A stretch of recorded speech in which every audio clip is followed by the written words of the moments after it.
following announcement has been paid for by the new Howl Order. Whether the team is giving us the highest of highs or the bluest of blues, we'll cover it all here on Commanders Nightly News. I, of course, am your host, Louie T. Thank you for joining me. Let's get to tonight's lead story. So this was something that kind of hit social media yesterday via Pro Football Talk's Mike Florio. I can't stand the man. I think he's a hack. So I don't really like talking about people that I don't support on my program. So I've already given him more attention than I would like to already, but he was the one that brought this into focus. And he talked about a rumor that he had heard, where there's smoke, there's fire sort of thing. You know, he felt like it was his obligation. No, it's not. Keep our name out your mouth. How about that? You know, he's never had anything nice to say about us. And sometimes it was warranted. When Daniel Snyder was here, he was big on the name change, which he can go to hell for that as well. Anyway, that's another story for another day. He talked about something he had heard involving Washington's owner, Josh Harris, who was potentially interested in trading for Bill Belichick with the Patriots. Rumor has it the Patriots are sort of at wit's end. Part of the reason they made their linebackers coach, Gerard Mayo, the highest paid non-coordinator in the league is because they see him as the future of the Patriots organization as the head coach. And fearing that they would lose him, they made him the highest paid assistant in the league that's a non-coordinator. And I think they're ready to move on from Belichick. You know, he's done great things. He's one of the greatest coaches in NFL history, but they feel like the game has, passed him by and his time has run out in New England. That said, Florio has heard that Josh Harris may be interested in trading for Belichick with the Patriots, and that is why Washington is accumulating all of this draft capital to go after Bill Belichick. That is the most absurd thing I think I've heard since Bruce Allen telling us that we were close. Okay, it is asinine to think that would be the right move here in Washington. And I was reading on social media, somebody said, if Josh Harris is interested in going after Bill Belichick, that's awesome. It's like when we went and got Vince Lombardi from the Packers. And that was such an incredibly bad take. And I just looked at that and read it like 2 or 3 times just to make sure that I didn't misread something in there, that I didn't leave out a word that would change the context of what that was saying. And this isn't 1969, dude. Like, what are you talking about? Okay. First of all, trades for coaches are like the worst thing ever. Like the Broncos trading for Sean Payton was so stupid.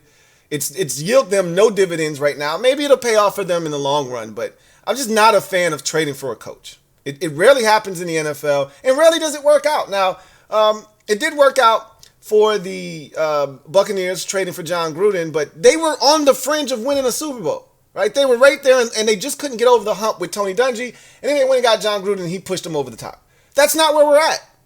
So I don't believe in trading for coaches, personally. But here's why this is such a bad idea. I mean, it's bad from so many different perspectives. It just doesn't really make sense for where we are as an organization or what we desire as a fan base. So let's just dive into this. So the first thing that jumps out to me jumps out to me and sticks out like a sore thumb, right, is this is a shortcut, right? This is a shortcut. Going and getting Belichick is the equivalent of you trying to jump and skip steps to success. You know what that feels like? You know what that feels like to me personally as a fan? That feels like some Daniel Snyder shit. Like that flashy, splashy move you make to pull the wool over your fan base's eyes, and that sleight of hand bullshit. Hey, look over here. Look what I just did. I got us a new shiny toy. Look, I got us Bill Belichick, greatest coach in NFL history. Look at this. Look at what I just did. And you're hiding the fact that there's so many other issues with the team, that you need to address, and you're giving up draft capital to do it. It makes absolutely no sense. So, like, if you want us to get over the PTSD that we have from the Snyder organization, if you want us to leave that in the past, you can't do Snyder-esque shit. This would be a Snyder-esque move. This is exactly what he would do every time we felt like we were hitting rock bottom. He'd go pull some rabbit out of his hat. You know, the first time he went and got Steve Spurrier. Then after that was an epic fail and a disaster, he went and got Joe Gibbs, and we thought, oh my God, we're saved, right? Then when Joe, had got burnt out again and was done, it was terrible how he went about searching for the next coach. It should have been, Greg Williams, but that's another story for another day. And that was an epic fail with Jim Zorn. And just when we think we couldn't get any lower, he got Mike Shanahan, and we're like, oh my God, what a pull by Daniel Snyder. I mean, this is awesome. And then we saw what happened with that situation. It started great, ended horribly, and then he got Jay Gruden, and we're thinking, oh my God, this is terrible. Jay gets fired, 5 years later, and here we go again. We're right back where we started. And then he goes and get Ron Rivera, and we're like, oh my God, how did we get Ron Rivera? Like, I don't want to go through this again, okay? Bill Belichick is the equivalent of us trying to take a shortcut. There are no shortcuts in being a sustainable, consistent, winning organization. You can't skip steps. We've been doing that for too long, and it hasn't worked for us. Okay? All you're essentially doing, if you're Josh Harris, is you're trying to give credence and credibility to an organization that has none right now by getting Bill Belichick. But I don't know what he has left in the tank. I don't think he has anything left in the tank, personally. His best days as a coach are behind him. And that Patriot way shit doesn't work. Speaking of which, what has he done since he hasn't had Tom Brady? What has he done without Tom Brady? That's the next point, is what has this guy done without Tom Brady? I love Sam Howell to death, and I think he is the answer at the quarterback position, but he is not Tom Brady. What has Belichick ever done without Tom Brady except as a coordinator in New York under Bill Parcells? What has he done as a head coach? He was cool in Cleveland. He never got to coach for the Jets. He was okay, with Bledsoe at the beginning. But he hasn't won anything of note without Tom Brady. Brady leaves. They make the playoffs. They lose by 1 points in a playoff game, and they haven't been back since. I don't really want to go down that road. It doesn't even make sense to me. It's the stupidest thing I've heard. And I hope Josh Harris isn't even considering this. Seriously. So it takes me to my next point. While this is an epic fail, if this is something that he's even thinking about, just flush this whole idea. If this is even a thought in your mind, make it a fleeting one. You're doing things out of order again. Like, aren't we sick of getting the coach first and then trying to figure out if that coach wants to be the GM or if that coach is going to pick the GM? Like, aren't we sick of that shit? Like, I want to do things the right way this time. Like, trading Montez Sweat and Chase Young was a sign that, hey, we're actually going to do it right this time. We're actually going to do things in the proper order that they belong. So you're accumulating all of these draft picks for the next guy to come in here, the GM, to have options. Options is all we're looking for here. All right? That's all it's all about is, hey, we want this next guy to come in here. If he wants to package up picks to go get a quarterback, that's his prerogative. He's got the option to do that. If he wants to package up picks to go up and get a tight end or a tackle that he so desires, he's got the capital to do that. If he just wants to stand pat and make selections exactly where he's at, he can do that. If he wants to take one of these picks, the Bears' second round pick, for instance, at 35, let's say it ends up being at 35, and somebody's dying to come up and get a player, and you can take that 35th pick and turn it into 3 more picks, yeah, I'm all for it. That's what we have built all of these, picks into the next draft for, is to have options. Not to give them away to the Patriots for a coach that has seen greener pastures, that has seen better days, right? I don't want to go in reverse. Aren't you sick of going in reverse? Aren't you sick of being stuck in neutral? We're supposed to be putting this thing in drive. I'm not looking to go backwards. Going and getting Bill Belichick would be the equivalent of going backwards. That again, doesn't make any sense to me. The next thing, he's old. He's old as dirt. Like, what is one of the biggest complaints we've had as a fan base with Ronald Rivera, right? Standing on the sidelines, arms folded, old, he's not energetic, he's not getting involved, he's not chasing down the referee to call timeouts when bad shit on the field is about to happen. Now, I will say, Belichick at least does that. He'll get his old 71-year-old ass and he'll get on his horse and he'll get over there and he'll call that goddamn timeout if he needs to. All right? But he's old, man. He's the second oldest coach in the league, only to Pete Carroll, who's 72. I don't want another old coach. Okay? I want a young, full of life, exuberant guy that doesn't even know what he doesn't know. Okay? That's what I'm looking for. That's where the league is going. That's why Mike McDaniel is such a breath of fresh air in Miami. He's young. He's energetic. The players can relate to him. He's got innovative ideas. That's what we're looking for. We're not looking for the old, guy that's stuck in his ways. Old man, get off my lawn. Like, I'm over that. I'm over the old, disgruntled, this is how they used to do it back in my day guy. That's what we're dealing with right now. That's part of the reason we want to change. That's why they want him out of New England. Why would the Patriots, and also, the Patriots are probably going to move on from him this offseason. It feels like momentum is building for that to happen. Why would you give them anything? Again, I don't want him.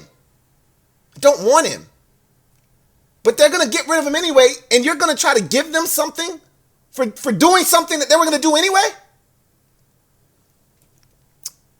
And then this is the last thing. I can go on. I can keep giving you reasons as why, but I don't want to belabor this point, and I don't want to string this thing out longer because I've already made it abundantly clear that this is not something that we should even be entertaining. And I hope this is just a dumbass rumor from a dumbass guy that we can just continue to push forward and not even worry about this.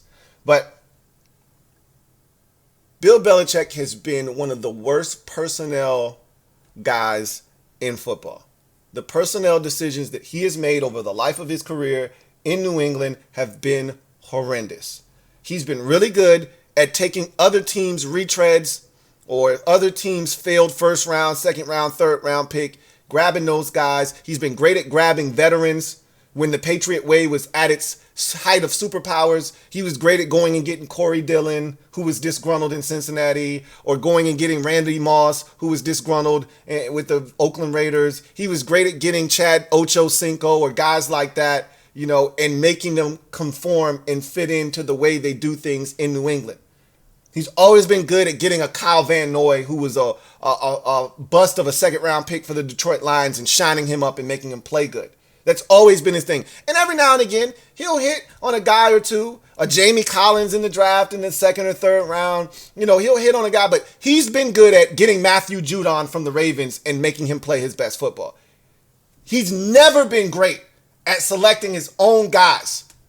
They continue to fail in the draft every single year, and he had all this money. Remember that first year after Brady left? It was supposed to be a rebuilding year. And they didn't have any money. And, they had to cut guys, and they couldn't go out and do anything. And they still ended up making the playoffs, which was a testament to Belichick and what he's been able to do throughout his career, right? But that next offseason, they were supposed to take what they had done that year with Mac Jones in his rookie season and build upon it. They had all this money. They had draft capital. They had everything at their disposal. And you know what he went out and did? He went out and got a bunch of guys that were meh. Nelson Aguilar and Kendrick Bourne and Hunter Henry and what's the tight end from Jonnu Smith. Like, this is what he spent his money on, right? A bunch of guys that ultimately haven't produced jack poo diddly squat for the New England Patriots and kept them stuck in neutral, if not going backwards. Devontae Parker. These are all the guys that he went out and spent money on, right? Jags, a bunch of Jags. Draft picks haven't been any better, okay? I'm still waiting on the kid Thornton from Baylor to do something, right? Hopefully it's not this week, right? But this is what, and this has happened even when Brady was there. They weren't great in the draft. Brady would shine up a lot of the stuff that Belichick would give him and make it, somewhat tolerable, but he hasn't been good in personnel decisions either. And do you think you're going to get Belichick to come here and he's just going to be the coach? You don't think he's going to have any input on personnel? You don't think he's going to want to be a huge part of what you're doing in all aspects of the football side of things? Yeah, right. I can't begin to tell you how bad of an idea this is. It's terrible. I don't want Bill Belichick anywhere near this organization. He's been an excellent coach. He's done great things for the league and in the New England Patriots. Leave it where it is. If he still wants to coach, and I keep hearing the fire still burns bright for Bill Belichick, that's great. Let him go somewhere else and have that fire continue to burn. Not here. I don't know about you. I want no parts. None. Zero of Bill Belichick. None. In other news, we heard from the coordinators today. It was Coordinator Thursday, so we'll talk about what they had to say. Intriguing press conferences. Jack actually exceeded 7 minutes. It was 7 minutes and 2 seconds, but hey, who's counting, right? So we'll talk about what the two coordinators had to say. Also, Daron Payne and Jahan Dotson spoke yesterday after the show aired last night. So I'll go back and kind of rehash a bit of what they had to say, especially Payne. I found him interesting. Jahan, he said a lot too. So we'll talk about that and then some. But before we do that, you know what it is. Let's get to the injury report for Week 9 for both teams heading into Sunday's contest. And we start with the good guys. Jonathan Allen, Kendall Fuller, as we were told yesterday, non-injury related, just being held out of practice, vet rest. Those guys were back today. They're not even on the injury report, so nothing to see there. Curtis Samuel with the toe and Ricky Stromberg with the knee both didn't practice. Neither one of them are going to play this week. We kind of figured that already once we saw the injury report from yesterday. And all we can hope with Curtis is this is not a lingering issue and that this doesn't keep him out of a bunch of games. But when you start talking about a toe and a guy like Curtis who's dynamic, who needs that toe to push off and change directions, stop, start, all that good stuff, this could be a while. My hope is that he's back by the Thanksgiving game against Dallas. That's my hope. That's the only thing. And hopefully they don't put him on IR, which would tell us that they think he can be back. But we've been down this road with Curtis before where they thought he could be back and then, it went sideways. So hopefully this is something that if he misses the next 3 games, so be it. This game, Seattle, and the Giants, fine. I think we can survive without him in those 3 games. I really would like him to be back for the Dallas game. Ricky Stromberg sucks because I was ready to, if you listen to Jack and, what they're doing and how they're going to move in different directions, they're giving all these young guys. I wanted to see Ricky Stromberg. You're going to give all these young guys an opportunity. That's kind of where we are anyway, is let's start evaluating guys for the future, a la Shanahan in 2012. I'm with Sam. Hey, let's go win some football games. People giving up on the season, not us. Let's go roll these boys and start winning some ball games. But I wanted to see what Ricky could do at center, right? I love what Tyler Larson is providing us. Let's see what Ricky can do. That's what you drafted him to be. But he's hurt. Don't know the extent of that injury. Percival Butler, calf, was limited on Wednesday, limited again on Thursday. We'll keep an eye on him. I think he's going to be fine, but we'll see. Logan Thomas, a heel injury, limited on Wednesday, full participant Thursday. I expect him to play. You go to the Patriots side of things, and like I said, laundry list of injuries. But I think today allows us to kind of narrow down the focus. It's just so much here. Usually when it's this much, it's really not a lot to see. They kind of overdo it because they have to report any and every injury. But at the end of the day, all of these LPs are going to play, right? So you can kind of shrink the pool down and start looking at the guys with the DMPs and start kind of assessing what you think is going to transpire there. So Calvin Anderson, illness, hadn't practiced all week, didn't practice Thursday. Devon Godshaw just added to the injury report with a illness as well, DNP, and maybe they got something running through their locker room. Who knows? But he was a DNP today. Pharaoh Brown was a DNP yesterday. He practiced today with a back injury, which leads me to believe he's going to play on Sunday. Trent Brown, knee, ankle. Here's one of the big guys that you're looking at on this thing. Didn't practice yesterday, didn't practice today. Again, he could practice limited tomorrow and be a game time decision on Sunday, or he could be out again on Friday and they could have him out of this game. That would be a good thing for us if he doesn't play. Same can be said for Devontae Parker. He hasn't been a huge part of their offense, but if after Kendrick Bourne, he'd be the next guy that I was fearful of offensively, along with the young receiver that they have. But that's the guy that I'm looking at and saying, hey, if he can't play, they're really in trouble from a wide receiver standpoint. And I told you he got the concussion last week, so it's highly unlikely that he's playing. He didn't practice today. I'm going to go out on a limb right now and tell you he's not playing on Sunday. Christian Barmore, Jawan Bentley, Miles Bryant, Jonathan Jones, Vidarian Lowe, Josh Uche, and Dietrich Wise all were limited yesterday. All were limited again today. That leads me to believe that every single one of those guys are going to play on Sunday. Again, we'll take a look at this again tomorrow, and we'll have a better picture of what to expect. But the two big names don't look like they're going to play, and that's Trent Brown and Devontae Parker. I was also keeping a watchful eye on Christian Barmore because he's such a disruptive force up front. I think he's going to play, so I'm not really even going to invest a lot of time into that. So that's where we are with the injury report. We'll keep an eye on that as we head into Friday.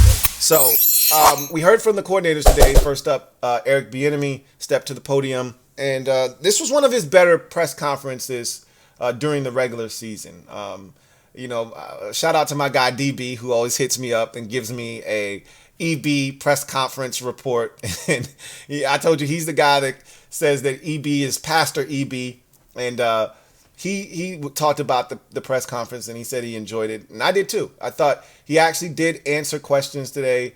He left out all of the stuff that we like to make fun of him for, how long he's known the opposing team's coach or coordinator. He didn't use the same rhetoric over and over again. Like last week, we're evaluating and we're assessing. Like he said that for everything. It didn't even matter if it had nothing to do with evaluating or assessing. That's what he used as an answer. He stayed away from stuff like that. And he just answered the question. Whatever they asked, he answered it and he moved on. So I thought it was a good press conference. So some of the things that he detailed in the press conference, he talked about, first thing that I liked, and I'll just start with this, he took accountability for some of the struggles and some of the things that we've seen. The thing that struck me the most, that I literally was kind of taken aback, because he hadn't done this yet. And I've been waiting for this, and I just assumed I wasn't going to get it. So I was wrong in thinking that I wasn't going to get it. And I was like, bravo, EB. And this is why I said I need to back off of him a bit. I need to ease up. I was way too hard on Eric Bieniemy in the first 8 weeks of the season, because I set a very high bar and standard for him, and he hasn't hit it. And I was just kind of shocked at the lack of disregard for the run game, the lack of under center snaps. I thought these were things he was going to bring with him, like fundamental parts of his, DNA as a play caller was going to be running the football because of his background, and getting under center because that's the football that he, grew up playing and coaching. And so I just thought that would be a part of our scheme. And that's what they did in Kansas City too, right? Mahomes gets under center.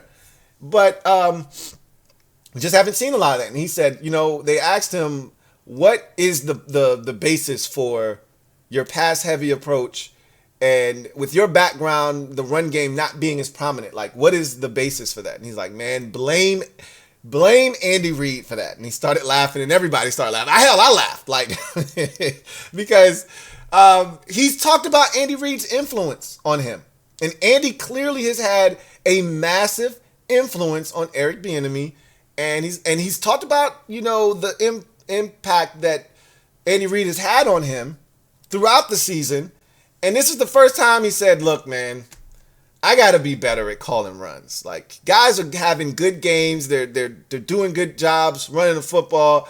And I got to do a better job of getting them more involved. And I was like, you know what, EB? You all right with me, because that's what we've been waiting for from Ron Rivera. That's what we've been waiting on from Jack Del Rio. An admission that, hey, I've dropped the ball here, but it's not for a lack of trying. I'm going to get better. I'm going to continue to work to strive to be the best version of myself I can be and get these guys involved. And that's just not what we've heard. Sometimes as a fan, all you want is accountability. You preach this to the players. You tell the players, be accountable, be accountable. And sometimes as a fan, we're just looking for the same thing out of these coaches. Just be accountable. It's okay for Ron to say, you know what? I effed up on not throwing that challenge flag. I should have got that shit out. You know what? I didn't see the replays, but it's too big of a play not to throw the challenge. Don't make excuses. We don't want to hear that shit. You've been giving us excuses for 4 years. We don't want to hear it. We want action. So I like when EB says, you know what? I need to run the ball a little bit more. That's something I can work on. And I'm a work in progress as a coordinator. He had been, trying to be so steadfast in this notion that I've been a play caller in Kansas City. So I don't know what the hell y'all talking about, this being my first time. And you know what he finally said? You know what? I'm still learning. It's different when you're winning and you're a part of a group. This shit is on me now. And you're losing and this sucks. And I got to tighten up. And I got to put the players in the best position to succeed. And that was the overall message for this press conference. And I loved it. He also talked about Sam's development. And he said, look, Sam's right where we expect him to be, which is a little bit different than what Ron is saying. Ron's like he's ahead of schedule, which I tend to agree with Ron. Like he's doing some things that I knew he was capable of, and then I think he's exceeding some, because I didn't expect him to throw the football as much as he has this season. I wasn't expecting him to be averaging over 40 attempts a game. That's not where I thought we would be here. He's probably right around 40 attempts. My guess, and I can't say this, my guess is he's probably averaging like 37 pass attempts a game. I didn't expect that, personally. So he's exceeded my expectations. But EB's like, he's right where he's supposed to be. He listed the things that he loves about Sam. He's a competitor. He's not a repeat mistake offender. He's a guy that, self-corrects, all of that stuff. He wants to win. He's like, I want to see him continue to grow into that leadership role. And I think we're seeing that. 2 weeks ago, before the Eagles game, after the loss to the Giants, he spoke and addressed the team, right? They came out, they gave a spirited effort. They didn't win, but, they went out and played well. After the game on Sunday, he's got his arm around Emmanuel Forbes, talking to the young fella. Emmanuel Forbes' head is down. And they're in the same draft class, right? Well, no, he's a rookie this year. And Sam's was a rookie last year. So they're not in the same draft class, but they're both young players. And so Sam goes, put his arm around him, telling him, hey, look, man, keep your head up. And I don't know what was said there, but that's being a leader. That's being a good teammate. And I think people are starting to see that Sam's taking ownership of the role. I think a great example of this is him and Terry talking at the end of that Giants game on the sidelines and kind of getting trying to get on the same page, because EB said in his presser, the next evolution is for these players to start, doing things on their own and kind of taking ownership of the play calls and understanding, hey, if we get this look, I know what the play calls for. Like, one of the beauties of watching like a Travis Kelce and Patrick Mahomes, shit is like poetry in motion, is that, they do a lot of things. And I'm watching Lamar Jackson and Mark Andrews on Sunday do the same exact thing. When you've been playing with a guy long enough and you guys communicate well, there's an understanding that happens between the two of you. Like Mark Andrews on Sunday against Arizona he's supposed to be running this deep over route in the back of the end zone, right?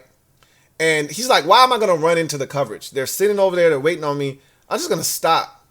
And I'm going to post up right here in the end zone. He wasn't supposed to stop on that play. And if you're a robot and you don't communicate and you guys aren't on the same page, you're going to throw that football to the spot he's supposed to be, and it's going to get picked off, or it's going to get deflected, or something bad might happen. But when you guys are on the same page, I know I'm supposed to keep going, but you know what it is. You know how we operate. You know how we do it. And he stops and he moves slightly over in the opposite direction, and Lamar hits him in the back of the end zone for an easy touchdown. How often is it that we see Travis Kelce just kind of freelancing on a third down, right? Where he's supposed to run out, but he stops and pivots back inside, or he's supposed to run inside, he stops and pivots back outside. It's like him and Patrick are just kind of freelancing it, right? But that's because they've gotten to a place where there's that synchronicity. They know what each other's thinking. And I think Sam will be, so much better when he's able to establish that same kind of continuity with Terry, right? And I think Sam taking some of the ownership of, hey, I got a couple of audibles in my back pocket now. If I see an all-out pressure coming, I can get to a quick screen. I can get it out of my hands quickly. These are all things that I think are going to be beneficial for him moving forward. And EB's talking about wanting to see more of that from Sam. And that's part of the growth, right? And he talked about his own growth and like, hey, I'm continuing to grow as a coordinator and Sam's continuing to grow. And what he said, I got to realize is I had 10 years of experience with those players in Kansas City, And so there was a comfort level with Patrick Mahomes I had in my entire career, right? Or his entire career, rather. And Kelce, I had him his entire career. Like, I'd been there for all of that. So there was a synchronicity there, and there was this rapport that we had built, whereas I've only been here with these dudes for, 9 months or so, 6 months, whatever it is. So we're still building. I'm still learning these guys. They're still learning me. And, again, that's something that I, as a fan, sometimes get tunnel vision and I have all these ideas of grandeur and how things are supposed to be. And so I have to sometimes take a step back, let the situation breathe, and understand that, yes, EB just got here. EB's still learning. They're still learning him. And I can't be so harsh because I've been harsh on EB. I will admit that because I was expecting more from him. And he's given us a lot. The red zone offense, other than the Giants game, has been really good this season. It's been really good. It's been refreshing to know that when we get in the red zone, the likelihood is we're going to find the end zone. There haven't been many 25-yard field goals this season.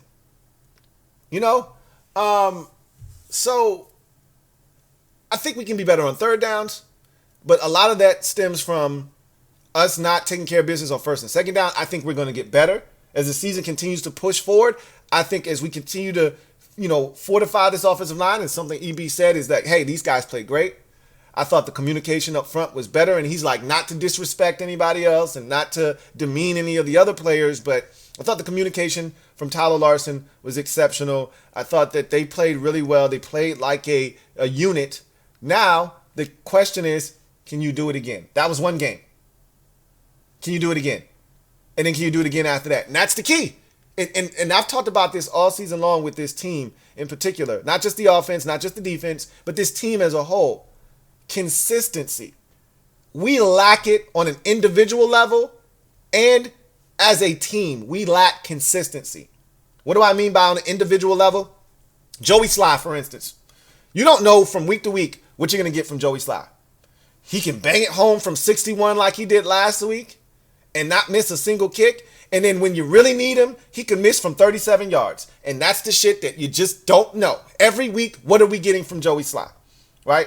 That's the consistency or lack thereof that I speak of. Right? Individually, what do I mean? Offensively.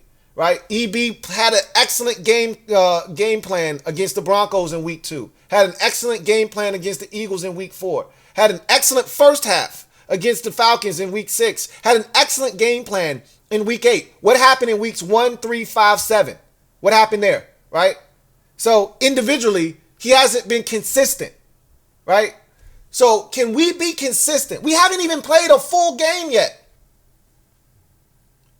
We still haven't. The third quarter wasn't good to us against the Eagles last week. We still haven't played 4 quarters of consistent ball yet. So if they can find a way to be consistent, everybody as an individual player, individual groups come together and be consistent, we got a shot. And EB talked about consistency, and that's something that we need. Then he talked about Dyami Brown, and we'll move on after this. And he gave Dyami glowing praise. We all know Dyami, sounded frustrated. We can't say for sure that Dyami's post on X was pertaining to his role on this team. That's the assumption, though. And it probably was aimed at the team and, the lack of his involvement in the offense. But EB was like, look, Diami has done everything we've asked him to do. He's done it at a high level. We know what his skill set is. We know that this guy's super talented. We like what we've gotten from Diami. And it's not for them not giving him some opportunities. He had a reverse, in the game against the Eagles on Sunday on the first possession of the game. He should have had a deep ball touchdown if Sam gives him a better ball. I still think he should have dove against the Bears, but that was an opportunity. He had an opportunity against the Falcons early in the game down the left sideline. He let the guy grab his arm and didn't kind of show the officials, hey, he grabbed my arm. But he still had a chance to make a one-hand catch, and he didn't do it. Again, not the easiest thing in the world to do. He's had opportunities, not a ton. Same with, we can say that for a lot of guys on the team who haven't had a lot of opportunities. Just make the most of the ones that you get. But he's like, we still got a lot of football left to be played, and we think Diami's going to be an integral part of what we're going to do moving forward. So, and I don't have a problem with that. I don't have a problem with that at all. I'm going to be honest with you. Dyami Brown is the least of my concerns. When we talk about getting guys involved, I love Dyami. I think Dyami can contribute, but I'm still more concerned. And with this injury to Curtis Samuel, somebody's going to have to step up. And he talked about Jamison Crowder too, and he's like, Jamison is a veteran. And, we appreciate what he's contributing. And Jamison will be the first to tell you, it ain't enough. It's not enough. And so I love that about Jamison. He's a professional. We know what to expect. And speaking of which, he said, we did enough last week to entertain people, but we didn't win. So I'm not here for moral victories or small victories. I'm trying to win football games. We on the same page. So I thought EB's presser today was a breath of fresh air. I walked away feeling reinvigorated with EB. We'll see how long this lasts. Okay. Jack was Jack, right? 7 minutes and 2 seconds. A little golf clap for Jack for getting it over 7 minutes. Barely, right? But he talked about, of course, he's going to be asked about Chase and Montez. And he's like, I'm treating it like an injury, which is what he's supposed to do. We've done this before without them, but, I didn't talk to the players. You asking for me to go give a rah-rah speech about, no more Chase and Montez. You talking to the wrong dude. He said, Coach could do that. I just went about it like they were injured, and we're going to keep it pushing. Other guys are going to get an opportunity. James Smith-Williams, Casey Toohill, they're going to have to step up. We know what those guys are capable of. We feel confident that they'll step in, and there won't be this massive drop-off. Behind them, we're going to have a lot of young guys, and Andre Jones Jr. and KJ Henry getting opportunities. FA is still here. We got a lot of guys that'll be able to play. We're anxious to see what the young boys can do. He was really honest. He was blunt. KJ ain't been active all season for the most part. So all of this is going to be new to him. We're going to see what he does. Andre's only contribution really has been on special teams. He's had a couple of snaps here and there on defense, but not anything to really write home about. So we're going to find out about these young boys. We're going to find out what they're capable of. And then another thing that he addressed was the snap counts, because he's like, look, when Chase and Montez were here, those boys wanted to stay in the game. Chase was playing damn near 90% of the snaps every week. He was up there in the high 80s, pushing towards 90% every week, along with Deron Payne for the most part. So he's like, yeah, those boys wanted to stay on the field. Tez was right in that 70 range every week, 70 to 75. He wasn't usually up in that 80 range, but, Chase wasn't trying to come out. Whereas he's like, look, these other dudes ain't going to have no choice. We going to be cycling them. So we're going to have fresh bodies in the game quite a bit. I think they're going to lean a little bit more on the veterans, FA, James Smith-Williams, Casey Toohill. But we're going to see a lot of the young boys getting in there too, I believe, as well, as long as they're not a liability. If they put them in there, because I know a couple of times early in the season, Andre Jones got in and he was a liability. He didn't do his job, and so you can't have that. You can't have guys getting out there wide-eyed, not doing their job, not setting a physical edge, or crashing down on a boot and leaving the edge unattended to, and giving it and making it easy. That's one thing the veterans don't usually do. That's what Casey Toohill and James Smith-Williams don't do, right? So you can't come in here and be doing F-boy stuff. So we'll see. But he's like, yeah, they're gonna get an opportunity. We're gonna see a lot of the young boys. They're gonna play. Talked about Belichick. And, what to expect from him. And, they're going to be well coached. EB said the same thing. They're going to be well coached. They're going to be prepared. And we got to be ready.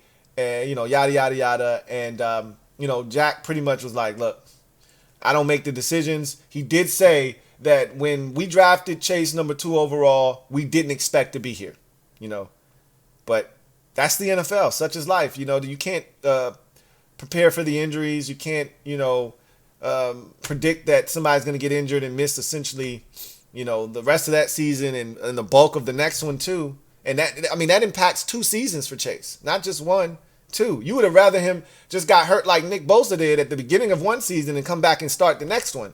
He got hurt midway through his second season, and that affected all of his third season. And then he only got to play in his fourth one, and they were ready to move on from him. So it is what it is, right?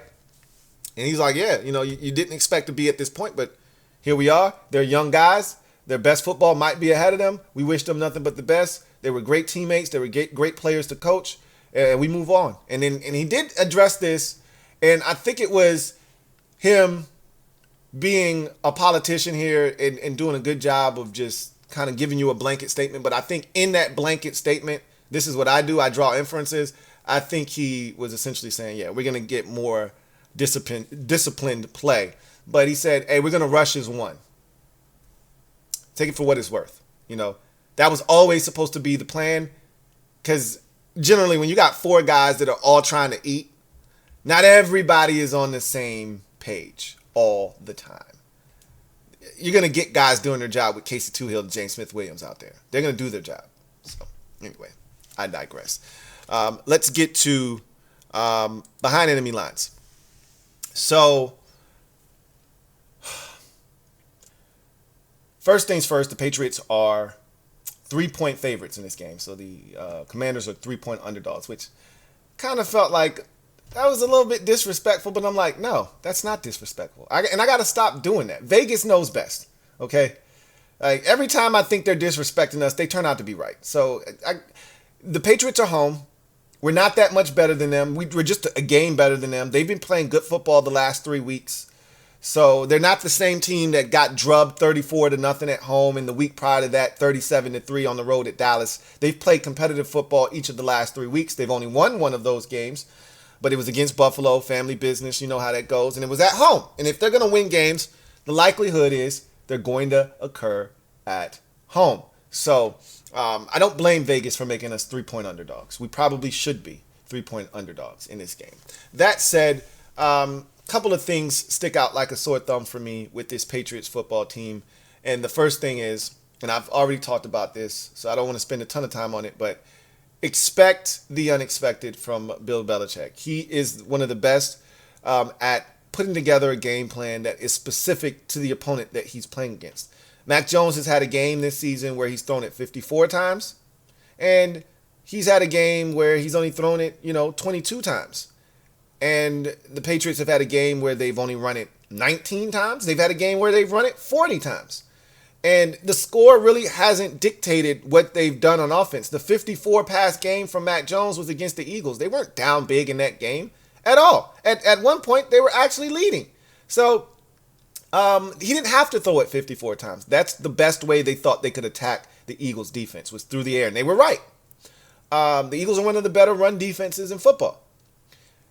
They've had games where they've run it 40 times, right? And again, it wasn't because they were up big in the game. They haven't been up big in any game this season. And they were trying to take the air out of the ball and run the football and, protect the lead. They just felt like that was the best way to attack that opponent that week. So expect them to attack us the way that they think is going to be best suited to have success. And there's this notion right now, because we've traded Montez Sweat and Chase Young, that our defensive line is now vulnerable. And now you can run the football, you can throw it on us, you can do whatever the hell you want to do on this defense, as if teams weren't already doing that as is. There's this notion now that we are definitely vulnerable because of the absence of Chase Young and Montez Sweat. We're going to have to change that narrative. And I don't know how they're going to go about doing that, whether the Cinco package becomes a fixture and almost our base look, or if they just say, you guys go out there and kick ass and let everybody know, put everybody on notice that, we're not the little sisters of the poor over here because our 2 starting defensive ends are no longer here. So we'll see how Belichick tries to attack us. Here's something that we have to know. They've been as inconsistent as we've been this season. They've been horrible on third downs, just like we have. 33%. That's their third down conversion rate. We're 32%. So neither one of us have been very good on third downs. They've been awful on fourth down. So they haven't been good on third downs, and they've compounded matters by being even worse on fourth downs. 25%, 3 of 12 on fourth downs this season. Okay, we're 50% on third downs this season. So, it's a 50-50 proposition for them. For us, a quarter of the time they're converting. So they're not good on third downs, and they're even worse on fourth downs. So these are things that we can take advantage of. They're one of the worst teams in the league at creating turnovers. Where have you heard this before, right? Team hasn't been good at something. They get to us. We make sure that they're better at it when they leave, right? Sacks have been the thing this year that we've done a great job of making other teams be better at. Turnovers, I think we're starting to get our act together in that department. If you look at us the last 3 weeks in particular, no turnovers against Atlanta. I think we had 1 turnover against the Giants or none. I think we had 1. They turned it over twice in the game. I don't know if we turned it over at all. Of course, fourth downs count. I feel like those are like turnovers to me, if you ask me, but they don't actually count in the turnovers category. And then last week we had 1 turnover, and we forced 2 against the Giants. We forced 2 against the Eagles last week, and we turned it over once. So we've won the turnover battle each of the last 3 weeks, which has gotten us back to even in the plus-minus category. For the first time this season, we're back even. All right, so we're forcing turnovers, and we're not giving it away as much. Meanwhile, the Patriots have only forced 7 turnovers this season. They're 27th in the league in turnovers forced this season. So they're not forcing the opposition to turn the football over. So if we just do the little things correctly, and it's going to be interesting because this is what Belichick does. He confuses young quarterbacks. This is his MO. He's made a living at embarrassing young quarterbacks and making their heads spin by giving them so many different looks and so many things to digest pre-snap. So we'll see if Sam can somehow navigate all of that and find a way to protect the football and give us a chance to move it on an offense that has struggled to score points this season. The Patriots are one of the worst teams in the league at scoring the football. They've been better, as I've mentioned, each of the last 3 weeks, okay? And both teams coming into this game, losers of 4 out of their last 5, okay? So, again, it's almost like looking in a mirror, so to speak, except we're better on offense. We're creating turnovers. They're not. We're better on offense. And right now, I think we've got the better quarterback of the 2 teams, if we're being honest. So we got to take advantage of Mac Jones, who has struggled to protect the football this season, whether it's been fumbles or picks. He's thrown, a number of pick sixes this year. He threw one in New Orleans. He threw one against Dallas. He threw one against the Eagles. So he's been sharing, and not just sharing, any old sharing. He's been sharing in the variety of pick six, taking it the other way. And that's why I said this could be the Kendall Fuller week where he takes one the other way for 6. Because Mac Jones has been very generous. And, we're getting closer and closer to season's greeting and the time for sharing and giving. Let's see if we can't get one up off of old Mac Jones. The mickety, Mac. Bow, the mickety, Mac. Also, they're -6 in the plus-minus category. All right? They're -6 in the giveaway, takeaway category. So, again, that's going with the theme of they've been giving it away, but they haven't been taking it away. Hopefully we can keep that trend going and find a way to continue to be successful. They haven't been great in the red zone. They've been a very poor red zone efficiency team. On the other hand, we've been much better in the red zone this season, and that's been one of the things that saved us this year. It kept us in ball games and helped us win some of these ball games as we've taken care of business in the red zone. That trend needs to continue again in this game. They've also been a very questionable team in the punt return category. They've given up some returns this year. All right. And so I know that hadn't been our strength, but all of a sudden Jamison Crowder is returning kicks with confidence. It'd be nice if he could break one for 35 yards and set up some great field position in this game. Every bit counts, and complimentary football is paramount when you're a team like Washington that has struggled with doing the little things correctly and playing good complementary football. It'd be nice to have a 3-phase win in this game against a team that has struggled on special teams, in particular with punt coverage. So we'll see what happens with that. There are so many things that line up for Washington to be successful. I've already talked about the receiver situation, and just for context, right? Kendrick Bourne leads their team with just over 400 yards receiving. The next closest receiver has 220 yards receiving, okay? Just so understand that there's a massive drop-off from Kendrick Bourne to the next guy. And the next guy isn't even a receiver. It's a tight end in Hunter Henry. So again, they don't have a lot of pop at receiver, and the one guy that gave it to him is not playing. So we got to be able to take advantage of their receiving core that isn't very good, but they can run. Demario Douglas can run. The Thornton kid out of Baylor can run. And we've been cooked by fast receivers this year. Go see the rookie receiver out of Oklahoma for the Denver Broncos in week 2. We've given it up to unknown commodities this season deep. Don't let it be this way in week number 9 against the Patriots. Okay? So everything is there, man. I got a sneaky suspicion that this week feels kind of like when you change coaches and everybody's just expecting a mess because you fired a coach in season and you got this interim and the players rally around the new coach and you go out and get you a win. This kind of feels like I got that energy this week, right? From the players, like everybody's counting us out. We just punted on the season. We traded away our 2 defensive ends. We can't possibly be any better because we did this, and we're going to lose, and we're going to be terrible. That's the perception. In the building, I think they rally around that sentiment that we got to suck now. The rest of the guys on the team must be ass because you traded your 2 best defensive players, and now everybody else sucks collectively as a unit because those 2 are gone. That's the narrative. I think they rally around that narrative, and they play inspired football, and they got a chance to go to New England. And look, no one's going to blink if we go to New England and we beat them by 3 touchdowns. No one's going to blink because everybody's doing that to the Patriots this season, okay? Right?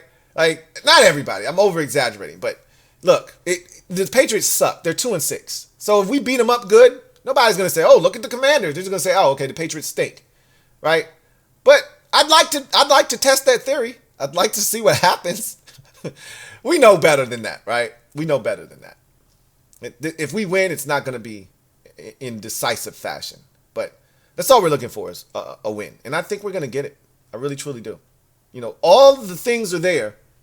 But there are a lot of things that could go wrong in this game. And we'll talk about them tomorrow. And hopefully we can avoid those pitfalls and come out of Foxborough with a win. The first such thing to occur for this team on an odd week since week 1, if you can believe that. So anyway, I digress. That's going to do it for me, your man Louie T, here on Commanders Nightly News. You know what it is. Post up. Take command. I look forward to chopping it up with you guys in the near future. For those of you who are interested, Thursday Night Football, Titans, Steelers, I'll be here for that on the aftermath. If not, I'll see you for the Louie T Network podcast on Friday. And of course, I'll be back for our final episode of the week of CNN, where we get into the game plan and our final outcome. Until then, you guys have a good one. Take care. Here comes the diesel. Here comes the diesel. There's the snap, hand to Riggins. Good hole. He's got the first down to the 40. He's gone. The 35, the 30, the 20.